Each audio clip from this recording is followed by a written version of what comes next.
Hello दोस्तों, मैं हूं अमित सर और स्वागत करता हूं आपका अकाउंट्स की इस ऑनलाइन क्लास में। बेटा, एक बात आप समझेंगे कि ये ऑनलाइन पढ़ाई करना आप लोगों के लिए एक बिल्कुल नया एक्सपीरियंस हो सकता है।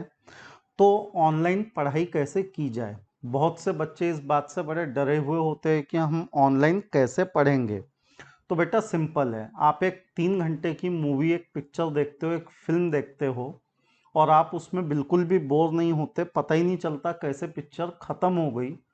और हमारा लेक्चर तो उसके मुकाबले केवल 1 घंटे का रहेगा, तो स्वाभाविक बात है कि वो लेक्चर भी आप देख सकते हो। बस एक चीज़ है और वो ये है कि आपको उसमें इंटरेस्ट आना चाहिए। जैसे आपको एक मूवी देखने में इंटरेस्ट आता है, एक मूवी देखने में मज़ा आता है, वैसे ही पढ़ाई में भी मज़ा लेना शुरू कर दीजिए।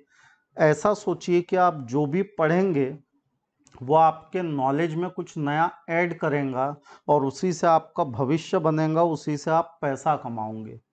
तो अगर ये अप्रोच रख के पढ़ोगे तो आपको हर लेक्चर देखने में मज़ा आएगा। माइंड को एक्टिवेट रखिए, कुछ बेसिक बातें ध्यान में रखिए, जैसे गो विथ कॉन्सेप्ट। आप कॉन्सेप्ट को समझिए, कॉन्सेप्ट पे ध्यान दीजिए, उससे आप पढ़ाई में डूबेंगे। जब आप एक कॉन्सेप्ट को सीखना शुरू करते हैं, जब आपके सामने कोई एक प्रॉब्लम आता है और आप उसको एक चैलेंज की तरह लेने लगते हैं, तो वो पढ़ाई को और ज़्यादा इंटरेस्टिंग बनाता है। तो आप अगर ये अप्रोच रखेंगे कि कॉन्सेप्ट के साथ साथ चलेंगे, तो आपको हर चीज़ पढ़ना अच्छा लगेगा। इसके अलावा आप अपना एक टाइम फिक्स कीजिए, क्योंकि आप घर पे है और घर पे बैठ के पढ़ेंगे, तो आपका एक समय होना चाहिए। जैसे क्लास का टाइम फिक्स होता है, वैसे ही आपकी इस ऑनलाइन क्लास का टाइम भी फिक्स होना चाहिए। दिन में कोई भी एक समय चुन लीजिए जब आपका माइंड एकदम एक्टिवेट होता है। ऐसा नहीं कि दोपहर का खाना खाया पेट भर और फिर लेक्चर लेके बैठे और धीरे धीरे लल्ला लल्ला लोरी हो गए। ऐसा नहीं होना चाहिए। तो ऐसा टाइम चुनिए जब आप बिल्कुल हाईली एक्टिवेटेड माइंड सेट में होते हो। जैसे कुछ लोग रात में ज़्यादा एक्टिव होते हैं, कुछ सुबह में ज़्यादा एक्टिव होते हैं। तो आप अपने हिसाब से अपना उचित समय तय कीजिए। व्यू एंड राइट साइमल्टेनियसली, ऐसा नहीं कि लेक्चर देख रहे हो, बिल्कुल नहीं।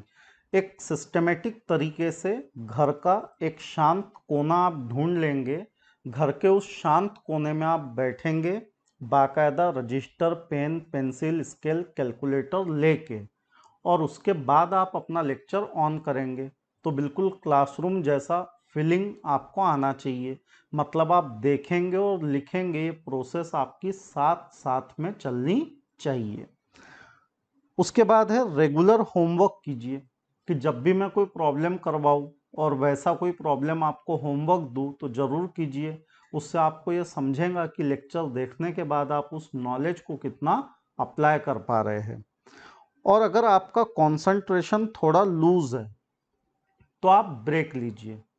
15 मिनट का लेक्चर देखा, वीडियो पॉज करना आपके हाथ में है, 2 मिनट का ब्रेक ले लीजिए, फिर 15 मिनट आगे बढ़िए। तो आप ब्रेक ले लेके भी लेक्चर्स को देख सकते हैं।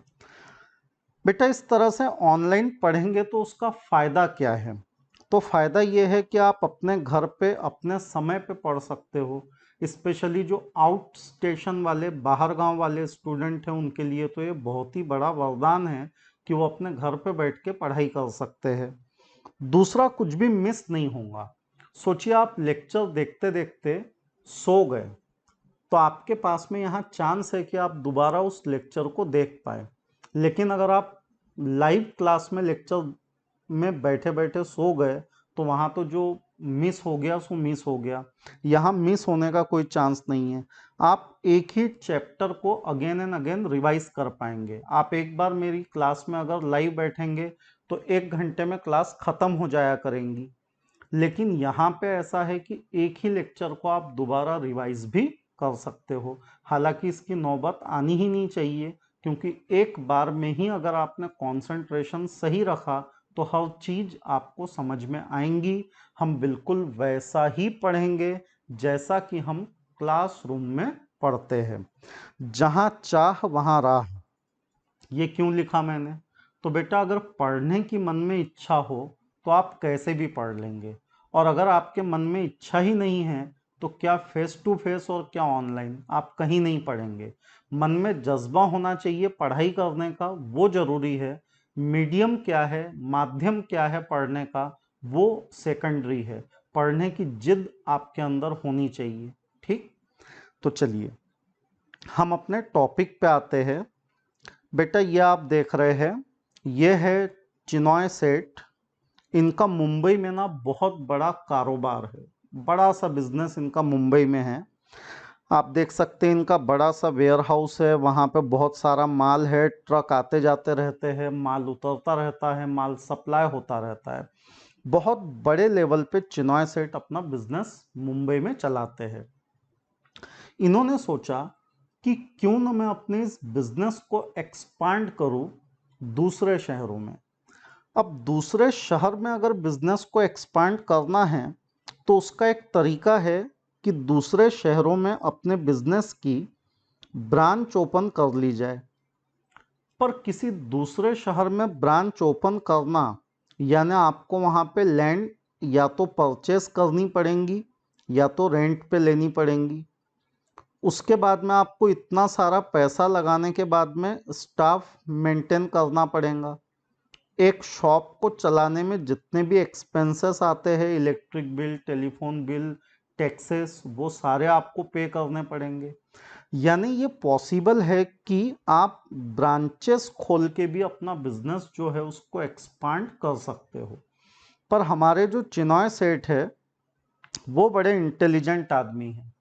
उन्होंने सोचा यार मेरा बिजनेस ना मुंबई में तो बहुत बढ़िया तरीके से सेट हुआ है, लेकिन अब मुझे अपना बिजनेस दिल्ली में, कोलकाता में और चेन्नई में भी एक्सपांड करना है। वो अपने बिजनेस को बढ़ाना चाहते हैं, लेकिन वो ब्रांच खोल के बहुत हेवी इन्वेस्टमेंट करने के फेवर में नहीं है। तो उन्होंने ना एक जुगाड़ लगाया।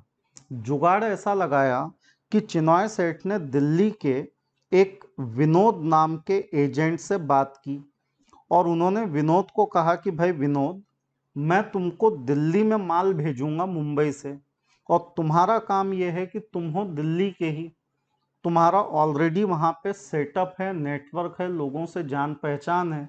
तो तुम एक काम करना कि तुम मुझसे माल लेना और दिल्ली में बेचना। ऐसे ही उन्होंने कोलकाता के जेम्स को कहा कि तुम भी मुझसे माल लेना और कोलकाता में बेचना। ऐसे ही उन्होंने चेन्नई के रजनी को अपना एजेंट बनाया और रजनी को कहा कि तुम भी मुझसे माल लेना और इसे चेन्नई में बेचना। एजेंट अपॉइंट कर दिए। क्या फ़ायदा है? तो बड़े बड़े ब्रांच खोलने के बजाय आपने इन एजेंट्स की मदद ली जो ऑलरेडी उसी सिटी, उसी शहर में रहते हैं, और ये उस शहर में रहते हुए आपका माल बेचने की कैपेसिटी भी रखते हैं। तो आपको ब्रांच के बड़े सेटअप में पैसा लगाने की ज़रूरत नहीं है। तो चिनॉय सेठ जो मुंबई में ऑलरेडी अपना बिजनेस करते हैं, उन्होंने अपने 3 एजेंट अलग अलग शहरों में अपॉइंट कर लिए। यहाँ से बेटा जन्म होता है एक बिजनेस का जिसे हम कहते हैं कंसाइनमेंट बिजनेस, और यही आपके चैप्टर का नाम भी है। चैप्टर का नाम है कंसाइनमेंट अकाउंट। रजिस्टर लेके नहीं बैठे हो तो वीडियो को पॉज करो, जाके रजिस्टर पेन लेके आओ और ये लिखना शुरू करो। चैप्टर का हेडिंग कंसाइनमेंट अकाउंट। अब बेटा ये कंसाइनमेंट अकाउंट में हमारे जो चिनॉय सेठ है ये कहलाएंगे कंसाइनर। इनको हम कहेंगे कंसाइनर। और ये हमारे जितने भी एजेंट्स हैं, इन एजेंट्स को हम कहेंगे कंसाइनी। तो हमने चिनॉय सेठ को कहा कंसाइनर और हमने हमारे एजेंट्स को क्या कहा? कंसाइनी। यानी एजेंट को कंसाइनी कहते हैं और जो बिजनेस ओनर है उसको इस चैप्टर में कंसाइनर कहते हैं। अब ये जो चिनॉय सेठ है बेटा, इनका मुंबई में ऑलरेडी बिजनेस है। यानी ऐसा नहीं है कि अगर ये दिल्ली में अपना माल भेज रहे हैं, कोलकाता या चेन्नई में माल भेज रहे हैं, तो ये उस बिजनेस को केवल इन 3 शहरों में ही चलाएंगे, नहीं, उनका बिजनेस मुंबई में भी ऑलरेडी है और ये चिन्मय सेठ खुद चलाते हैं। इसके लिए उन्हें किसी एजेंट की जरूरत नहीं है। यानी पहले हम अगर मुंबई की बात करें तो हम ये कहेंगे कि भाई हमारे जो चिन्मय सेठ हैं इनका मुंबई में एक बिजनेस सेट है, और मुंबई में बिजनेस सेट है तो मुंबई वाले बिजनेस में वो क्या करेंगे, तो वहाँ पे वो अपनी रेगुलर अकाउंटिंग करेंगे, क्योंकि आखिर ये सब चीज़ें तो हम अकाउंटिंग के पॉइंट ऑफ व्यू से ही पढ़ने वाले हैं। तो भाई जिस बंदे का मुंबई में ऑलरेडी एक सेट बिजनेस है, वो वहाँ तो अपना बिजनेस करेगा ही, और उस बिजनेस में वो रेगुलर अकाउंटिंग भी करेगा। रेगुलर अकाउंटिंग मतलब बाकायदा वो अपना जर्नल मेंटेन करेगा, जर्नल से लेजर पोस्टिंग करेगा, लेजर पोस्टिंग करने के बाद में ट्रायल बैलेंस बनाएगा, और ट्रायल बैलेंस बनाने के बाद में वो अपने फाइनल अकाउंट्स भी बनाएगा। फाइनल अकाउंट्स में क्या बनाएगा, तो बेटा ये ट्रेडर है और एक ट्रेडर बनाता है ट्रेडिंग अकाउंट, जहाँ पे वो गुड्स का हिसाब रखता है। फिर वो बनाता है प्रॉफिट एंड लॉस अकाउंट, और उसके बाद में बनती है बैलेंस शीट। ये बेसिक बातें हैं जो आप जानते हैं, लेकिन यहाँ ये इसलिए इम्पॉर्टेंट है कि आपको मैं ये समझाना चाहता हूँ कि उस व्यक्ति का मुंबई में ऑलरेडी एक सेट बिजनेस है, और ये सब अभी लिखना नहीं है। जब लिखना होगा तो मैं खुद ही आपको बताऊंगा कि बेटा ये इन्फॉर्मेशन काम की है, इस इन्फॉर्मेशन को लिख लो। ठीक, अभी तो मैं समझा रहा हूँ तो आप समझने पे ध्यान दीजिए। तो ये बंदा क्या करेगा, चिन्मय सेठ, जिसको हम इस चैप्टर में कहेंगे कंसाइनर, बिजनेस ओनर, बिजनेस का मालिक, गुड्स का ओनर, ये मुंबई में ऑलरेडी इसका एक बढ़िया सेट बिजनेस है, वो बिजनेस चलेगा, और अकाउंटिंग के पॉइंट ऑफ व्यू से वो मुंबई वाले बिजनेस की रेगुलर अकाउंटिंग करेगा, और उस रेगुलर अकाउंटिंग में ट्रेडिंग अकाउंट, P&L अकाउंट और बैलेंस शीट बनाएगा। लेकिन अब उसने क्या किया बेटा, उसने अपने बिजनेस को एक्सपांड करने का सोचा। उसने सोचा कि बिजनेस का एक्सपांशन किया जाए, और इसलिए उसने एजेंट विनोद, एजेंट जेम्स और एजेंट रजनी यानी कंसाइनी अपॉइंट कर दिए। तो अब वो कहेगा कि मेरा जो बिजनेस है वो सिर्फ मुंबई में नहीं बल्कि मुंबई के अलावा भी 3 शहरों में चल रहा है। तो यहाँ पे वो इस बिजनेस को नाम देगा, वो कहेगा consignment at Delhi, consignment at Kolkata, और यहाँ वो कहेगा कंसाइनमेंट एट चेन्नई। तो आप देख पाएंगे बेटा कि उसने मुंबई के अलावा भी 3 जगह पे अपने बिजनेसेस की शुरुआत कर दी, दिल्ली में, कोलकाता में, और उसने कंसाइनमेंट बिजनेस अपना चेन्नई में भी शुरू कर दिया। तो अब जब वो मुंबई में बैठ के हिसाब किताब लिखेगा तो वो कहेगा कि भाई मैं जर्नल बनाऊंगा, मैं लेजर बनाऊंगा, मैं ट्रायल बैलेंस बनाऊंगा, मैं फाइनल अकाउंट बनाऊंगा, लेकिन अब मेरी इन जर्नल एंट्रीज में शामिल हो जाएंगी कंसाइनमेंट की एंट्रीज। कंसाइनमेंट एंट्रीज इसमें शामिल हो जाएंगी, और कंसाइनमेंट एंट्रीज अगर शामिल हो जाएंगी तो उसके लेजर भी आ जाएंगे, यानी कि कंसाइनमेंट एट दिल्ली अकाउंट बनेगा, कंसाइनमेंट एट कोलकाता अकाउंट बनेगा, कंसाइनमेंट एट चेन्नई अकाउंट बनेगा। वहाँ पे मेरे एजेंट लोगों को मैंने अपॉइंट किया है, यानी एजेंट विनोद का अकाउंट बनेगा, एजेंट जेम्स का अकाउंट बनेगा, एजेंट रजनी का अकाउंट बनेगा। यानी रेगुलर अकाउंटिंग में ही कुछ एंट्रीज ऐड हो जाएंगी, कंसाइनमेंट बिजनेस से रिलेटेड कुछ एंट्रीज आ जाएंगी और कंसाइनमेंट बिजनेस से रिलेटेड कुछ अकाउंट क्रिएट होने लगेंगे और इन सारी चीज़ों को मिला के उसका जो फाइनल अकाउंट्स है वो बनेगा। यानी अब इस बिजनेसमैन का बिजनेस बड़ा हो गया तो ट्रांजैक्शन भी बड़े हो गए। पहले अगर वो दिन में 100 ट्रांजैक्शन करता था तो हो सकता है अब दिन में उसके 200 ट्रांजैक्शन हो रहे हैं, कुछ मुंबई में, कुछ दिल्ली में, कुछ कोलकाता में, कुछ चेन्नई में। तो उनको उन सारे ट्रांजैक्शंस की एंट्री करनी है, सारे ट्रांजैक्शन के लेजर मेंटेन करने हैं और बाद में फाइनल अकाउंट्स बनाते समय इन सब चीज़ों को फाइनल अकाउंट्स में भी इनकॉर्पोरेट करना है, फाइनल अकाउंट्स में भी लेना है। तो हमें बेटा यही स्पेशल ट्रांजैक्शंस की अकाउंटिंग सीखनी है। कंसाइनमेंट क्या है बेटा?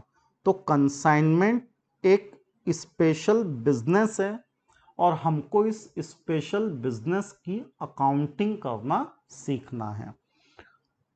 तो ये जो हमारा चिनॉय सेठ कंसाइनर है ये अपने गोडाउन में से, गोडाउन कहाँ है इसका? मुंबई में, जहाँ ये माल खरीदता है, यहाँ से ये माल गाड़ी में लोड करेगा, माल की लोडिंग होंगी और ये माल जो है ये एजेंट्स के पास में चला जाएगा और एजेंट उस माल को अनलोड करेंगे, गाड़ी से माल उतारेंगे। तो इसका मतलब ये हुआ बेटा कि चिनॉय सेठ ने मुंबई वाले गोडाउन से माल भेजा, गाड़ी में माल लोड किया और ये माल गाड़ी से धीरे धीरे होते हुए चेन्नई पहुंचा, कोलकाता पहुंचा, दिल्ली पहुंचा, जहां एजेंट ने इस माल को गाड़ी से उतार लिया और इस माल को गाड़ी से उतारने के बाद उन्होंने अपने गोडाउन या अपनी शॉप में उस माल को रखा और वहां से उसे धीरे धीरे बेचना शुरू किया। अब बेटा इस पूरे बिजनेस में who is the risk bearer?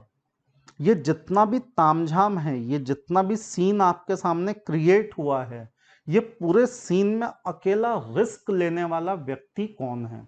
तो बेटा इसमें अकेला जो रिस्क लेने वाला व्यक्ति है वो है चिनॉय सेठ। He is the risk bearer. वो क्या कर रहा है? वो सारा रिस्क उठा रहा है। वो एजेंट विनोद को बोलता है भाई देखो इस माल का मालिक मैं हूं, मैं तुमको दिल्ली में माल भेज रहा हूं, इसको बेचो। एजेंट विनोद कहता है अगर नहीं बिका तो रिस्क किसका? चिनॉय सेठ का। अगर कस्टमर को उधार माल बेचा और पैसे डूब गए तो बैड डेट हो गया, रिस्क किसका? चिनॉय सेठ का। ये माल यहां मुंबई से निकला और अगर चेन्नई जाते जाते रास्ते में एक्सीडेंट हो गया तो रिस्क किसका? चिनॉय सेठ का।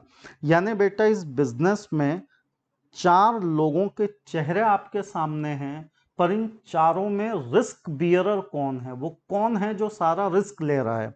तो अकेला रिस्क लेने वाला बेटा यहाँ पे कौन है? चिनॉय सेठ है, वही अकेले सारा रिस्क ले रहा है। तो स्वाभाविक बात है कि इस बिजनेस में अगर कोई प्रॉफिट होगा तो उस प्रॉफिट पे भी अधिकार किसका रहेगा? तो प्रॉफिट पे भी अधिकार चिनॉय सेठ का ही रहेगा, क्योंकि जिसका रिस्क, जिसका पैसा, जिसका माल, जिसका बिजनेस, उसी का प्रॉफिट।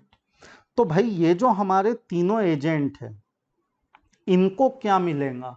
तो हमारे बेटा इन एजेंट्स को हम कमीशन देंगे। यानी चिनॉय सेठ अपने एजेंट्स को कहेंगे कि भाई देखो मैं तुम लोगों को कमीशन देता हूं, लाइक तुम जितना भी माल बेचोगे उस पर तुमको 2% कमीशन मिलेगा। ऐसा वादा उन्होंने विनोद से भी किया, यही वादा उन्होंने जेम्स से भी किया और यही वादा उन्होंने रजनी से भी किया कि भाई तुम टेंशन मत लो, सारा माल बेचो, जैसे मैं बोलता हूं वैसे बेचो, जो टर्म्स एंड कंडीशन मैं बताऊंगा वैसे बेचो, लेकिन मैं इसके बदले में तुमको 2% का क्या दूंगा? कमीशन दूंगा। तो ये जितने भी लोग हैं बेटा, चाहे विनोद, जेम्स या रजनी, ये हमारे कमीशन एजेंट है। मतलब ये चिनॉय सेठ के कमीशन एजेंट है। चिनॉय सेठ इनको माल भेजते हैं और ये उनके बिहाफ में उस माल को बेचते हैं। आ रही है बात समझ में? तो एक बात तो क्लियर हुई कि यहाँ पे दो पार्टीज है, एक पार्टी का नाम है कंसाइनर और दूसरी पार्टी का नाम है कंसाइनी। तो दो लोग हो गए, एक कंसाइनर और एक कंसाइनी। अब बेटा ये चिन्मय सेठ मुंबई में तो अपना ट्रेडिंग पीएल अकाउंट बनाते हैं ताकि मुंबई के बिजनेस में कितना प्रॉफिट लॉस है ये पता चले। पर इन्होंने सोचा यार मैं काम करता हूँ कि मैं दिल्ली का अलग अकाउंट मेंटेन करता हूँ, मैं कोलकाता का अलग अकाउंट मेंटेन करता हूँ, चेन्नई का अलग, ताकि मुझे ये पता चले कि मेरा बिजनेस किस शहर में कितना अच्छा चल रहा है। जहाँ चलेगा वहाँ मैं कंटिन्यू करूँगा और जहाँ मुझे लगेगा कि भाई ये बिजनेस नहीं चल रहा वहाँ बंद कर दूंगा। तो इन्होंने सोचा कि मैं अकाउंटिंग जब करूँगा तो मैं मुंबई के बिजनेस की तो मेरी अकाउंटिंग चलने ही दूंगा, पर मैं कंसाइनमेंट एट दिल्ली इसका एक अलग अकाउंट बनाऊंगा, कंसाइनमेंट एट कोलकाता इसका एक अलग अकाउंट बनाऊंगा, कंसाइनमेंट एट चेन्नई इसका मैं एक अलग अकाउंट बनाऊंगा। इस तरीके से वो अलग अकाउंट बनाने की सोच रहे हैं। बताइए बेटा, कोई भी बिजनेसमैन अपने बिजनेस से रिलेटेड एक अलग अकाउंट बनाने की क्यों सोचता है? उसके पीछे रीजन क्या है? ऐसा क्या कारण है कि उसके मन में आता है कि मैं एक अलग अकाउंट बनाऊंगा? तो बेटा उसका एकमात्र रीजन यह है कि वो चाहता है कि मुझे उस बिजनेस में कितना प्रॉफिट या लॉस हो रहा है ये पता चले। इस प्रॉफिट लॉस को पता करने के लिए ही वो चाहता है कि मैं अलग से एक अकाउंट प्रिपेयर करूं। तो भाई उस अकाउंट को नाम क्या देंगे? तो जैसा कि मैंने बताया, हम उस अकाउंट को नाम देंगे, फॉर एग्जाम्पल नाम दे दिया कंसाइनमेंट एट दिल्ली अकाउंट, कि भाई मेरा दिल्ली में कंसाइनमेंट बिजनेस चल रहा है तो मैं कंसाइनमेंट एट दिल्ली अकाउंट बना लूंगा, कंसाइनमेंट एट कोलकाता अकाउंट बना लूंगा, कंसाइनमेंट एट चेन्नई अकाउंट बना लूंगा। आपको एट ए टाइम ऐसे मल्टीपल कंसाइनमेंट के प्रॉब्लम नॉर्मली नहीं पूछते हैं। तो आपको एक समय में एक कंसाइनमेंट के ही बारे में पूछा जाएगा। यानी आपको कहा कि चिन्मय सेठ ने दिल्ली में माल भेजा, तो बस आपको ये दिल्ली वाले की अकाउंटिंग करनी है। आपको बोला कोलकाता भेजा, तो सिर्फ कोलकाता वाले की करनी है। एट द सेम टाइम एक ही प्रॉब्लम में मल्टीपल कंसाइनमेंट आएगा, इस बात की संभावना कम है। तो आपको फोकस करना है एक समय पे एक कंसाइनमेंट। और दूसरा हिसाब किसका मेंटेन करना पड़ेगा? तो बेटा दूसरा हिसाब मेंटेन करना पड़ेगा कंसाइनी का, क्योंकि वो एजेंट है, हमारा माल वही बेचेगा, हमारा पैसा वही हैंडल करेगा, हमें उसको कमीशन देना है। जब उसके शहर में माल पहुंचेगा तो वो माल अनलोड करेगा, उसकी मार्केटिंग करेगा, सेल्स करेगा, तो इन सब में भी तो पैसे खर्च होंगे। तो हमें उस एजेंट का भी अकाउंट मेंटेन करना पड़ेगा। यानी यहाँ पे कंसाइनमेंट एट दिल्ली इस अकाउंट के साथ साथ एक अकाउंट और बनेगा, और वो बनेगा मेरे एजेंट का अकाउंट, और उस दिल्ली वाले एजेंट का नाम है विनोद। तो यहाँ पे मैं अकाउंट बना लूँगा विनोद का। तो उसे मैं नाम क्या दूंगा? इस चैप्टर की भाषा में मैं इसे क्या कहूँगा? तो मैं कहूँगा कि भाई ये कंसाइनी का अकाउंट है, कंसाइनी अकाउंट। और मेरे कंसाइनी का नाम क्या है? तो मेरे कंसाइनी का नाम है विनोद। अब यहाँ पे पर्टिकुलर्स रुपीज, डेबिट क्रेडिट, और यहाँ पे भी वैसे ही rupees particulars rupees, debit credit. ये सारा काम किसकी बुक में हो रहा है? तो बेटा ये सब हो रहा है इन दी बुक्स ऑफ कंसाइनर। और हमारे कंसाइनर का नाम क्या है? तो हमारे कंसाइनर का नाम है चिन्मय सेठ। मतलब हम ये पूरा हिसाब किसकी बुक में लिख रहे हैं? तो हम ये पूरा हिसाब कंसाइनर की बुक में लिख रहे हैं। ठीक, यहाँ बेटा आप वीडियो को पॉज करेंगे और वीडियो को पॉज करके आपको ये फॉर्मेट बनाने हैं। ठीक, फॉर्मेट में आप लिखेंगे in the book of consignor consignment at Delhi account, तकरीबन 8-10 लाइन का, और कंसाइनी विनोद अकाउंट ये बनाइए 6-7 लाइन का। तो वीडियो पॉज कीजिए और जल्दी से अपने रजिस्टर में इसे बना लीजिए।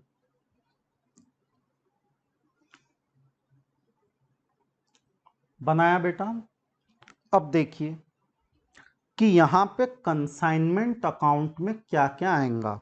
तो बेटा कंसाइनमेंट अकाउंट का पर्पस क्या है, क्यों बना रहे? तो चिनॉय सेठ ने क्या कहा, उन्होंने ये कहा कि मेरा एक बिजनेस मुंबई में तो चल ही रहा है, लेकिन मुंबई के अलावा मुझे ये पता करना है कि दिल्ली वाले मेरे बिजनेस में कितना प्रॉफिट हुआ। यानी कंसाइनमेंट अकाउंट बनाने का जो पर्पस है वो पर्पस है प्रॉफिट पता करना। ये पता करना कि मेरा जो दिल्ली में बिजनेस चालू है वो प्रॉफिट में है कि लॉस में है। इस पॉइंट ऑफ व्यू से इसे बनाया जा रहा है। यानी मैं ये बोल सकता हूं कि कंसाइनमेंट अकाउंट का जो नेचर है वो ट्रेडिंग पीएल अकाउंट जैसा है। आखिर हम ट्रेडिंग पीएल अकाउंट क्यों बनाते हैं?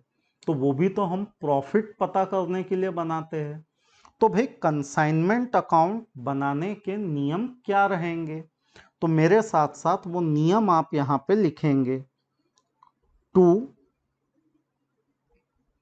इंक्रीज इन गुड्स,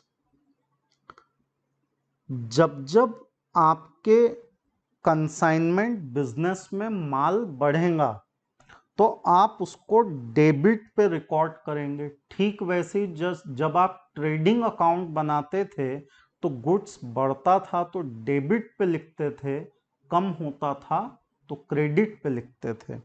वही लॉजिक यहां पे लग रहा है। By decrease in goods, by decrease in goods, underline कीजिए। बेटा गुड्स कंसाइनमेंट बिजनेस में आएगा कहां से? तो चिनॉय सेठ खुद ही ये माल भेजेंगे। अब चिनॉय सेठ का खुद का माल है और कंसाइनमेंट बिजनेस भी चिनॉय सेठ का खुद का ही है, लेकिन चिनॉय सेठ बैठे कहाँ हैं? वो बैठे हैं मुंबई में। वहाँ उनका ऑलरेडी मुंबई में एक बड़ा कारोबार है और उसी में से कुछ माल वो कहाँ पे सप्लाई कर रहे हैं? दिल्ली में। तो वो कहेंगे कि मैंने माल भेजा अपने मुंबई वाले गोडाउन से, कहाँ? दिल्ली वाले कंसाइनमेंट में। देखिए वो कहेंगे कि मैंने अपने मुंबई वाले गोडाउन में से माल जो है वो गाड़ी में भरवाया और इसको मैंने भेज दिया कहाँ? तो अपने दिल्ली वाले कंसाइनमेंट बिजनेस में भेज दिया। मतलब गुड्स सेंट किया जा रहा है। चिनॉय सेठ की बुक में हिसाब चालू है, तो आप चिनॉय सेठ के पॉइंट ऑफ व्यू से सोचिए, माल भेजा जा रहा है। तो ये यहाँ पे लिखेंगे, मेरे साथ साथ आप भी लिखिए, goods Saint on consignment account, goods Saint on consignment account. मतलब यहाँ पे एक नया अकाउंट और बनेगा और इस नए अकाउंट का नाम रहेगा गुड्स सेंट ऑन कंसाइनमेंट। मतलब चिनॉय सेठ ने अपने मुंबई वाले गोडाउन से दिल्ली के कंसाइनमेंट बिजनेस में माल भेजा और ये जो माल उन्होंने दिल्ली भेजा उस माल को भेजने के लिए एक अकाउंट क्रिएट कर लिया और उस अकाउंट को नाम क्या दे दिया? Goods Saint on consignment. कि भाई मुंबई से माल गया, कहाँ गया?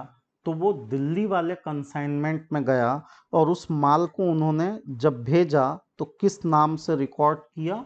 Goods Saint on consignment. Simple logic है। देखिए चिनॉय सेठ कहेंगे कि कंसाइनमेंट एट दिल्ली, मेरा दिल्ली में कंसाइनमेंट बिजनेस है, वहां मैं माल भेज रहा हूं, तो मेरे उस कंसाइनमेंट बिजनेस में माल बढ़ेगा।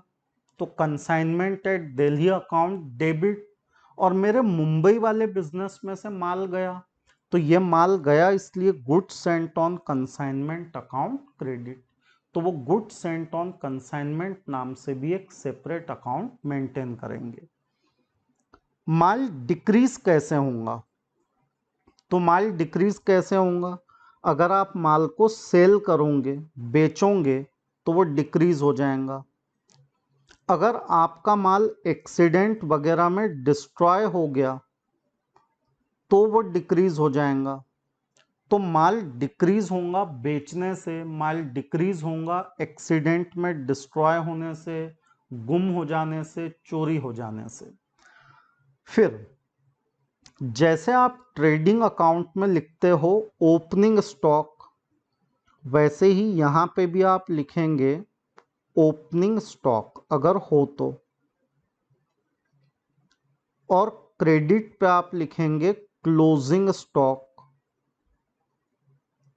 ओपनिंग स्टॉक और क्लोजिंग स्टॉक ये लिखेंगे। तो बेटा ये आपको बिल्कुल सिमिलर लग रहा होगा ट्रेडिंग अकाउंट जैसा। जैसे गुड्स बढ़ा तो डेबिट पे, कम हुआ तो क्रेडिट पे, ओपनिंग स्टॉक डेबिट पे, क्लोजिंग क्रेडिट पे। पर जब आप एक ट्रेडिंग अकाउंट बनाते हो तो ये सब फिगर्स आपको रेडीमेड दिए जाते हैं। कंसाइनमेंट में सबसे बड़ा खेल यही है कि यहाँ कुछ भी रेडीमेड नहीं होता, आपको बहुत सारी चीजें कैलकुलेट करनी पड़ती है। स्पेशली क्लोजिंग स्टॉक का वैल्यूएशन, ये कंसाइनमेंट में एक इम्पॉर्टेंट कैलकुलेशन रहेगा जो हम आगे जाके सीखेंगे। इसके बाद एक्सपेंसेस अगर कोई भी हो तो वो डेबिट पे आएंगे, और अगर कोई इनकम होती है आपको तो वो क्रेडिट पे आएंगी। एक्सपेंसेस डेबिट पे और इनकम आ जाएंगी क्रेडिट पे। अल्टीमेटली जब आप इस अकाउंट की टोटल लगाएंगे, और इमेजिन कीजिए कि क्रेडिट साइड अगर ज़्यादा रहेंगी, तो आप क्रेडिट में से डेबिट के सारे खर्चे माइनस करेंगे, और ये माइनस करने के बाद आपको जो मिलेगा उसे आप कहेंगे प्रॉफिट ऑन कंसाइनमेंट। लेकिन मुंबई में जो बिजनेस चल रहा है वो भी चिनॉय सेठ का है, और दिल्ली में जो कंसाइनमेंट बिजनेस चल रहा है वो भी चिनॉय सेठ का है। और चिनॉय सेठ तो कह रहे हैं कि मैं फाइनल अकाउंट्स बनाने वाला हूँ, मुंबई में मैं ट्रेडिंग अकाउंट भी बनाऊंगा, पीएल भी बनाऊंगा और बैलेंस शीट भी बनाऊंगा। तो वो कहेंगे कि ये जो दिल्ली के बिजनेस से मुझे प्रॉफिट हुआ है इसे मैं ट्रांसफर कर दूंगा अपने मुंबई वाले प्रॉफिट एंड लॉस अकाउंट में। क्योंकि चिनॉय सेठ एक है, मुंबई में उनका बिजनेस है, और बाकी जगह पे उनका माल बिक रहा है। अब वो देखना चाहते किस शहर की इफिशियंसी या किस एजेंट की इफिशियंसी क्या है, इसलिए उन्होंने अलग अलग कंसाइनमेंट अकाउंट बनाए। लेकिन बेटा ये सारे कंसाइनमेंट अकाउंट नदियों की तरह है, और मुंबई का उनका बिजनेस समंदर की तरह है। ये नदियां उस समंदर में आके मिलेंगी, यानी एक कंसाइनमेंट के जितने भी प्रॉफिट रहेंगे ये प्रॉफिट एंड लॉस अकाउंट में जाके मिलेंगे। अब रही बात एजेंट विनोद की, तो विनोद जो है वो एक पर्सनल अकाउंट है, व्यक्ति है वो। और व्यक्ति के मामले में नियम क्या लगता है? तो नियम लगता है debit to the receiver, debit to the receiver. अगर विनोद कोई चीज रिसीव कर रहा है तो आप उसे डेबिट कीजिए, और credit to the giver by giver. तो जब वो विनोद रिसीवर रहेगा तो आप उसे डेबिट करेंगे, और विनोद अगर गिवर रहेगा तो आप उसे क्रेडिट करेंगे। यहाँ एक दूसरे पॉइंट ऑफ व्यू से भी सोचना जरूरी है कि व्यक्ति जो होता है बेटा उससे या तो पैसे लेने होते हैं या व्यक्ति को पैसे देने होते हैं। अगर व्यक्ति से पैसे लेने हैं तो वो असेट है, और असेट है तो उसे डेबिट करेंगे, यानी यहां पे 2 लिखने के बजाय मैं लिख देता हूं when amount is receivable, bracket में लिखिए एसेट,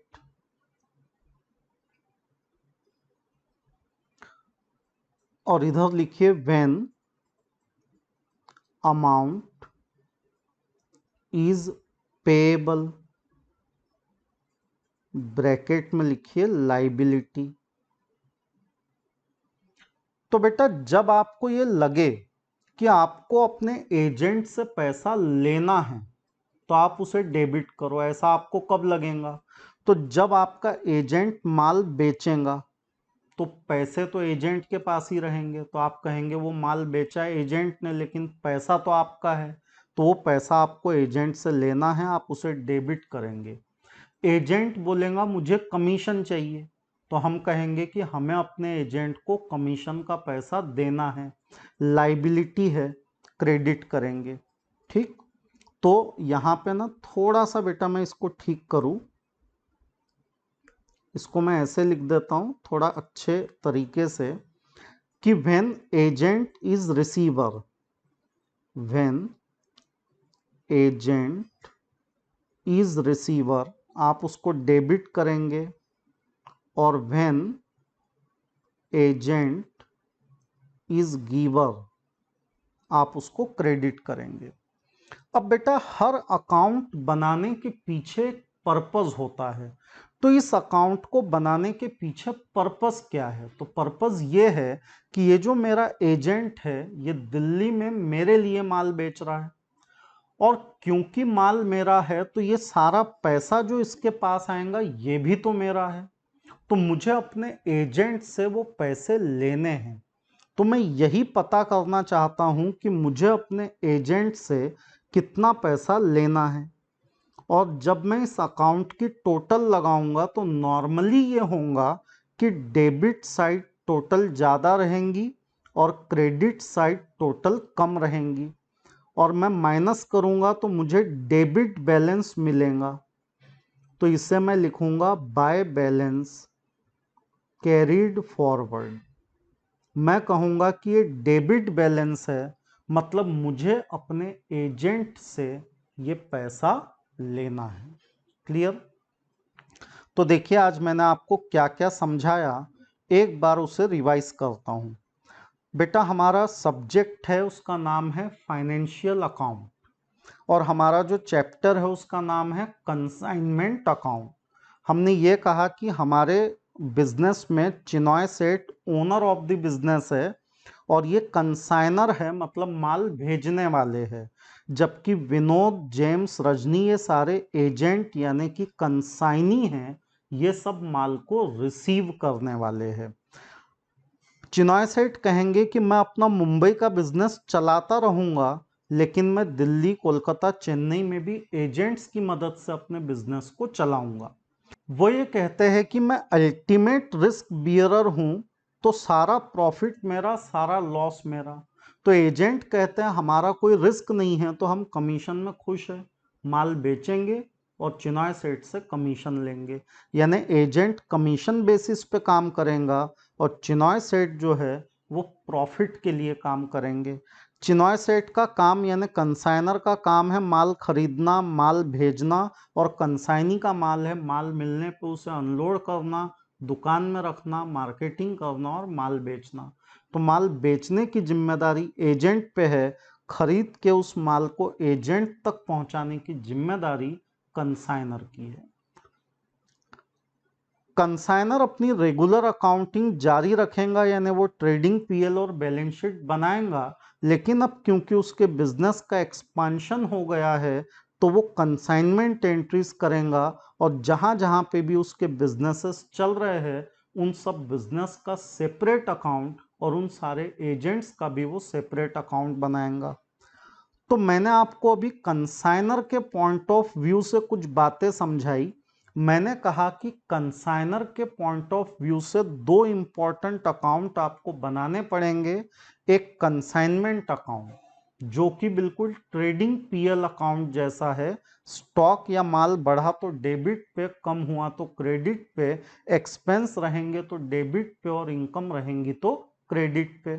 और इस अकाउंट का पर्पस क्या है? हर अकाउंट कोई उद्देश्य लेके बनता है, तो इस अकाउंट का पर्पस है प्रॉफिट पता करना। जबकि कंसाइनी मतलब एजेंट का अकाउंट हम क्यों बना रहे हैं? तो एजेंट का अकाउंट हम इसलिए बना रहे हैं कि उस एजेंट के पास हमारे सारे पैसे हैं, तो हमको एजेंट से ये माल जो उसने बेचा उसका पैसा लेना है। तो हम कहेंगे जब जब एजेंट रिसीवर की भूमिका में है डेबिट करो, जब जब एजेंट गिवर की भूमिका में है क्रेडिट करो। या यूं कहो कि व्यक्ति से या तो पैसा लेना होता है या तो देना होता है। पैसा लेना है तो असेट है, डेबिट करो। पैसा देना है तो लाइबिलिटी है, क्रेडिट करो। ये दो नियम लगा के एजेंट का अकाउंट बन जाएगा। और पर्पस क्या है? तो पर्पस है ये पता करना कि अल्टीमेटली हमें उस एजेंट से कितने पैसे लेने हैं। ठीक, तो बेटा इस कॉन्सेप्ट के साथ आज मैं यहाँ रुकता हूँ। अगले लेक्चर में आपसे फिर मिलूंगा, तब तक के लिए बाय बाय।